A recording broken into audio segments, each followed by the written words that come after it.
Hello friends, welcome back to Liz and Let Grow. Today I am showing my roses a little love by deadheading them. We are staking up my tomatoes with the Florida weave. We'll see how that goes. We're also going to be planting some new peppers and fertilizing them.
I really do enjoy these little finicky tasks, pottering about, as the British would say. The flowers at the bottom left hand of the screen are the dianthus that I also cut back. I just did not do that on camera, but at the end of the video you will see that they are gone from the garden. They were looking very spent, and cutting them back gives them the chance to reflush, just as cutting back the roses do. It just sends more energy back to the plant, and it doesn't focus on setting seed.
right, welcome back to Liz and Let Grow. I just pruned all my roses. Yes, I left a big mess there, but I really need to string up these tomatoes. So the plan for today is I'm going to be doing the Florida weave, which means I'm basically going to be weaving in between the tomatoes, I think in a round, so around like that, and then going back. So these are going to be supporting the tomatoes.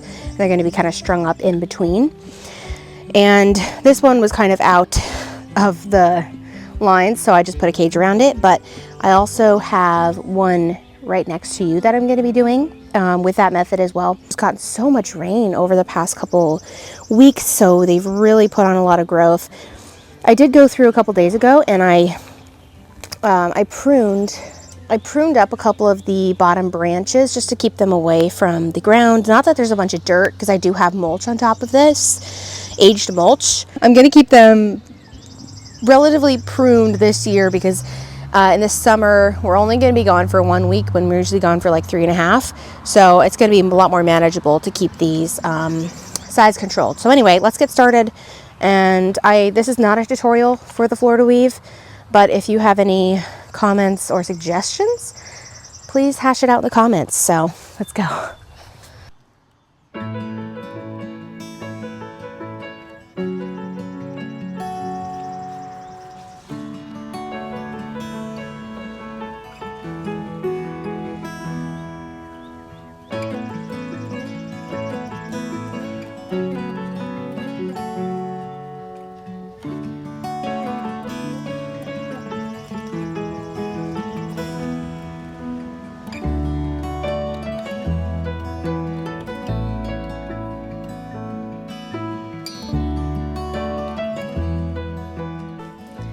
I made this look really easy on Instagram.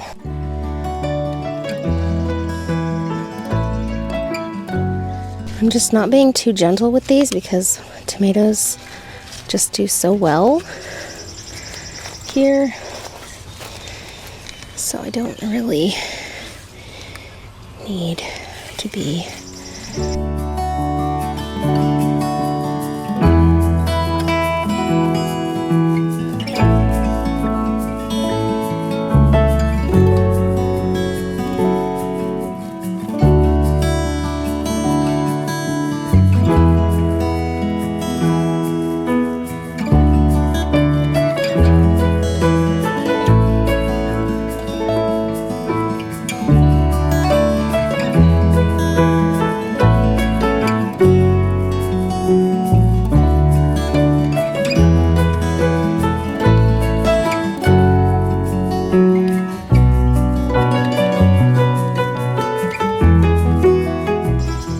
needed another stake in here.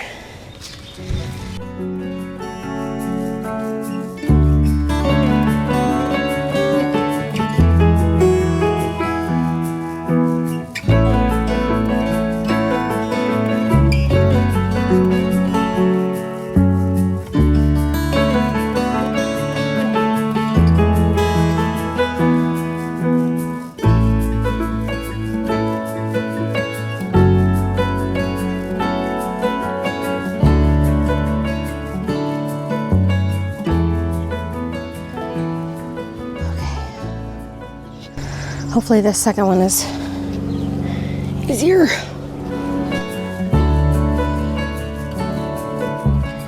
So I might just have to weed when it's not almost 100 degrees outside, because it's just gonna get even warmer. So I'm just trying to get this done today.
Okay, so I think the verdict on the Florida weave, at least so far, I tried this last year. I did not have this many supports. I think I had one on the end, one in the middle, and then one there. You're supposed to have one every 3 feet. So I did one every 3 plants. So there's 3 tomato plants, and then there's a support, 3 tomato plants, a support. And you're supposed to start the weave when they're about 18 inches tall. I did get some great footage that was all sideways of me doing this, and I saw this hack of using a length of PVC pipe to basically, you're just like drawing lines, and it does get easier with practice, I must say. My first one, I think I chose the hardest one because they're already like 2 feet tall. So I highly recommend, if you're going to do this method, just start early and do it often. I think it's more of like a maintenance thing. But I'm hoping to keep these more size controlled than I usually do because it's just very humid here in upstate New York, and they do need airflow. So if you don't have a lot of airflow, that's when you can kind of get the funguses and stuff. So anyway, I don't think I have any more tomatoes to string up, thank God, because I'm kind of over that. But I mean, I'm gonna have to keep doing this. So I do have some more plants that my friend just dropped off that aren't gonna fit in her garden. I've got some corn, some cucumber. I don't know if I'm gonna keep the cucumber. I think I'm gonna keep the pepper though, and then I think I'm gonna give the other ones to my friend. I'm gonna find somewhere for the corn. But right now I'm just gonna go through and I'm going to prune the tomatoes. So let's do that. So I'm just gonna try to be keeping 1 liter at this point. And a lot of these things are just, I don't need any Jurassic plants because I have so many.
So we only want 1 liter. This is my chosen liter.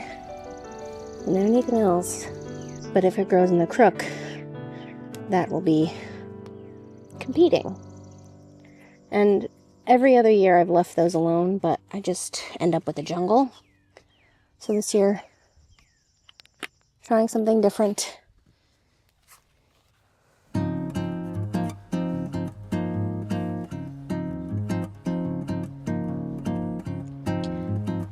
Now I'm going to plant the pepper plants that I got from my friend. I'm also using the Espoma Organic Plant Tone for my fertilizer. I've been using this on everything. You can use it on bushes, plants, trees, vegetables, flowers. We'll see if it makes a difference. Unfortunately, 2 of my pepper plants have already been decimated by maybe a rabbit, so I'm really hoping that they weren't my favorite peppers of all time, the small red chili peppers, because I just ran out of hot chili oil, which I made last year and was by far my favorite thing that I preserved. Oh well.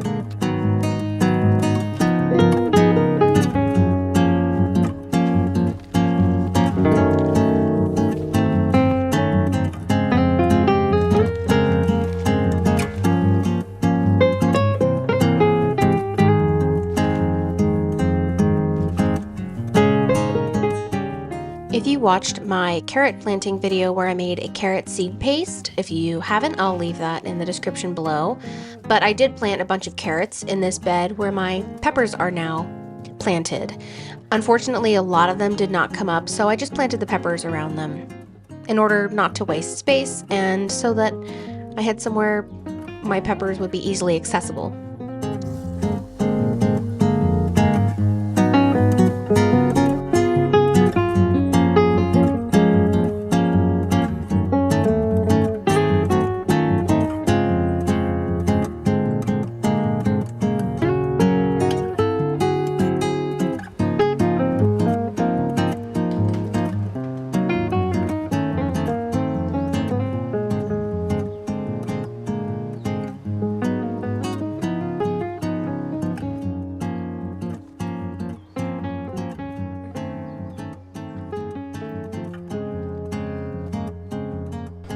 Well, good morning.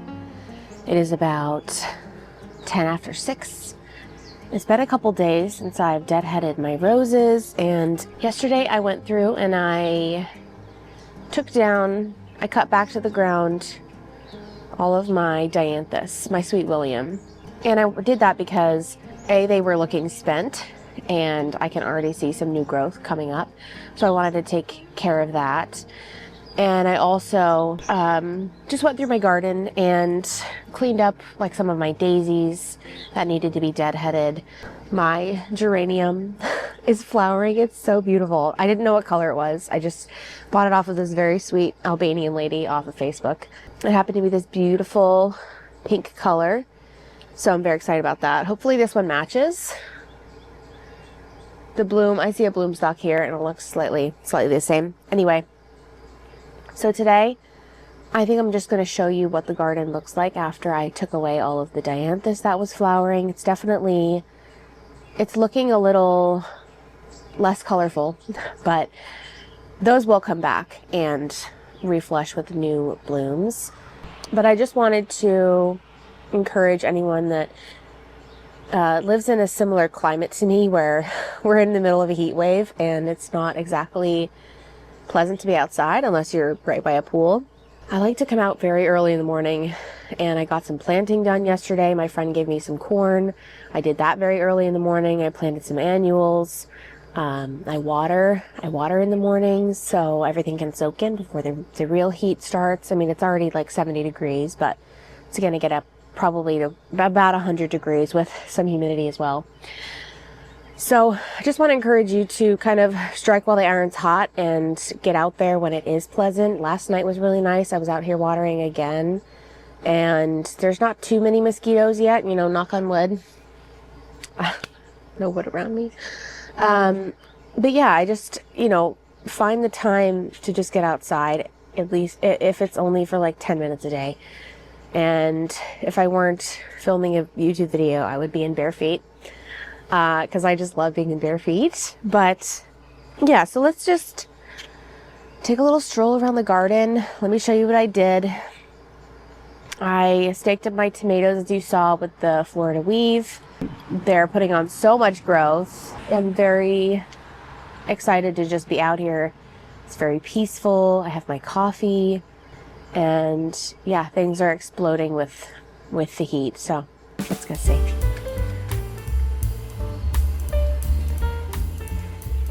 So right here, for instance, is looking rather green, but there's a lot of varying textures, which I really like. So the thyme that I got from the grocery store is flowering, so it's so sweet. It's a couple years old. I'm gonna leave my hosta for a little bit longer because the hummingbirds, they absolutely love it. So right here, there were some more daisies that I cut back to the ground. They might flush back. They were just looking really leggy and spent. Also, these daisies I've taken back, and I think I missed one here. But yep, just take it back to another set of leaves, and I will toss that. So this is a garden bed that did not used to exist. There used to be yew hedging pretty much out to here. But I've added some hostas. These are an obedient plant that have really taken over, so I'm excited about that. I have a stilbe in here. Got some oregano that's looking like it's gonna flower. I have some ajuga that I've popped in there, and then a bunch of lupins that I've seeded, and some daisies here on the end. And I have my grotto with the statue, and I'm gonna be painting that. Mom, I know. My mom gets me on it every time she sees it. There's also, you cannot probably see it, but there's a hydrangea back here that's a couple years old. It's never flowered. It was a blue hydrangea, and it was one of those gift ones from the grocery store. But it's some beautiful texture, and maybe one of these years it will flower. I think it's one of the ones that flowers on new wood. So the frost or whatever really just kills it back every year. So, oh well. So this is where I had a lot of dianthus here. These big clumps here are the dianthus. And I could just cut the flower stalks all the way down. These will all reflower. I have a purple fountain grass that's put on, it's probably almost tripled in size since from when I bought it. That's just an annual grass, but it's gonna get big and plumy. I have some white petunias that are trying to hold up from whatever is eating them constantly. My nepeta, my catmint, is not flowering yet, but I can see where it will be flowering very soon, so I'm excited about that. I was worried that it was like a non-flowering kind. Probably just made that up, but the things that go through your mind, because I have so much. I got it for free, but after putting it all over my garden, I was like, oh, I really hope this is pretty. But it should be a nice purple bloom. So we have some black-eyed Susans getting ready to bloom here, and that's repeated in the front as well. I have black-eyed Susans pretty much dotted throughout my yard and my garden. But yeah, I cut back all of my dianthus. It's nice to have lots of different textures and everything to tide me over. My 3 little lavender plants that I planted are flowering as well. I only see one flower at the moment, but that means it's happy. And they were on the sale rack, so you know, you always wonder about if plants have been stressed. But usually if you can get them into the ground, and I made sure that they had pretty good drainage. So hopefully they'll respond well. So these are another rose that I deadheaded, my knockout rose. Something seems to love to eat the leaves on that, but it doesn't seem to affect the amount of flowers that I get. So I don't bother with sprays and stuff like that. At this point, maybe I will in the future, but not now.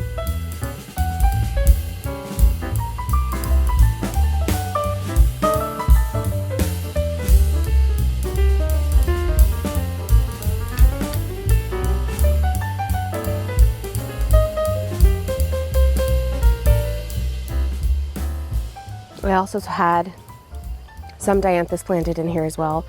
All that got cut back as well. I had some remaining tulips that I had to take back as well. And my lamb's ears flowering, and I saw some bumblebees on there yesterday. Looks like the little hoverflies like it as well. Most people don't grow it for the flower stalk, but it's pretty. It adds some nice height. Eventually I want to make these borders a lot wider. Probably not too much further that way, because sometimes we do get a lot of snow, and it does get snow blown and plowed. But probably, you know, like a six feet in total, like a 6-foot border.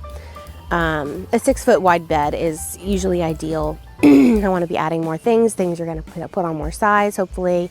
Again, I don't know if I've told you this before, but we don't know how long we're going to be living here, where we'll be moving, and you know, my daughter's getting older. We'll have to think about schools, so, or homeschool, you know, but we shall see. We shall see.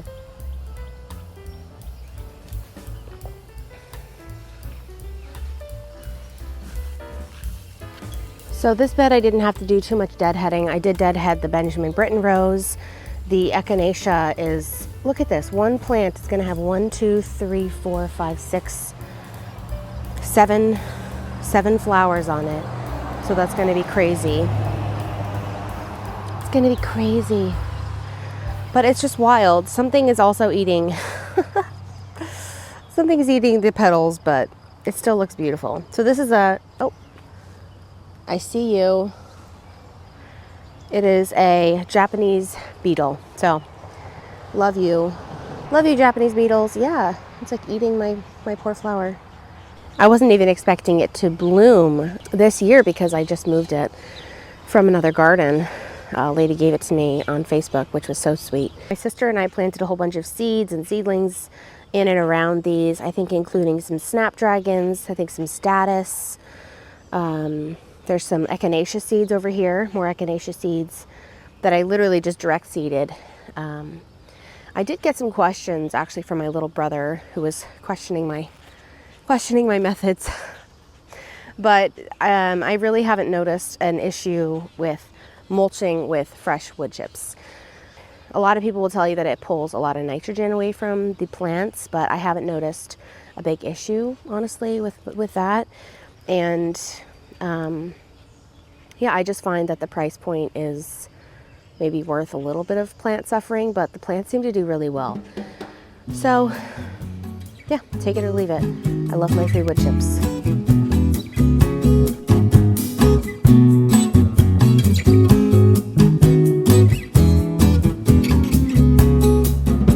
So here's my little flowering border here. The spiderwort's still looking good. I did have to cut back a couple things. I really have to go through and weed. So this is my little hedge under here of mostly flowering things.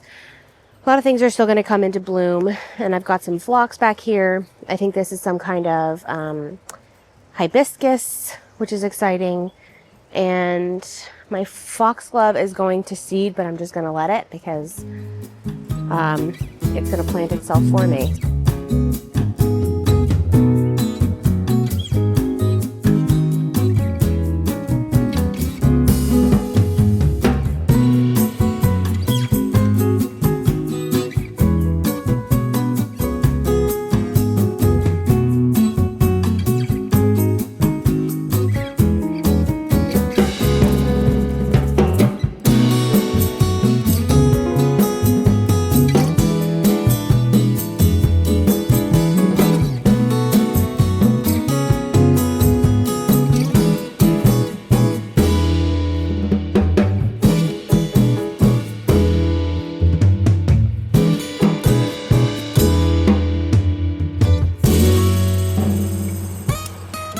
Right over here, I've planted a line of sweet corn that my friend gave me. Just didn't fit in her garden, so we'll see if it does, how it does in mine.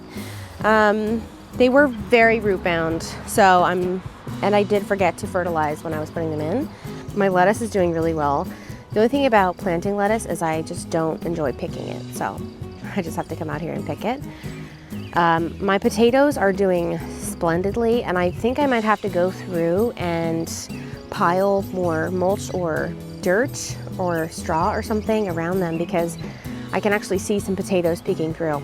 They're growing out of the ground now, so I don't think that that's super good for the potatoes. I think that they don't want to be hit by the sun, so I'm probably gonna have to go grab some more either wood chips or mulch. The wood chips that have been there for almost a year now, so they're pretty well rotted, I would say. So I think I'm going to go through and add that to them probably this evening. I don't know if I'll show you that or not, but I just have to avoid the ring of onions that I planted around it. So yeah, I'm very excited to harvest those. But yeah, I planted the corn here, and then there's also slicing cucumbers that I planted here and here, maybe to grow on the teepee, we'll see. But they look like they're struggling a little bit, so I think I maybe waited too long to put them in the ground. So I showed you also how I pruned up my tomatoes, and I actually need to go through and prune them up a bit more. Any branch that could potentially touch the ground or get dirt splashed up onto it, you do want to take off, like these here. So that is called blight, and it will travel up your plant if you let it, but it's very easy to just take it off. It's not going to harm your plant. You want to remove any of the branches that are close to touching the ground. You also want to remove, if you want one stem, and to make your life a lot easier, believe me, you want to remove the little suckers that happen in the crook. So you're going to have the main stem, and you're going to have a branch going out that way. That's a leafy branch. And then you're going to have one that's growing up in between. You want to nip those off. You don't have to nip them off, and there have been years where I just let them go. But the problem is that you will end up with multiple side shoots, and you do get more fruit, but you get smaller fruit, and it also adds more congestion to your plant. So I do deal with a lot of moisture here. I mean, right now it's probably 80% humidity. So if you do deal with a lot of moisture, you do want to take into account the airflow for your plant. So you want to go through and remove the suckers to give your plant the best airflow you can.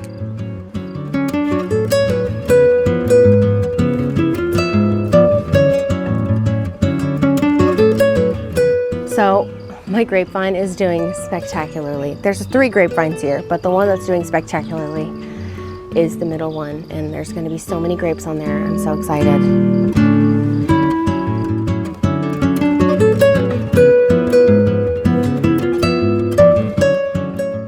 Thank you so much for joining me for a very peaceful day, 2 days, 3 days in my garden. And I hope you are staying cool if you are also experiencing a heat wave like we are. And I will see you in the next one. Thank you. Bye.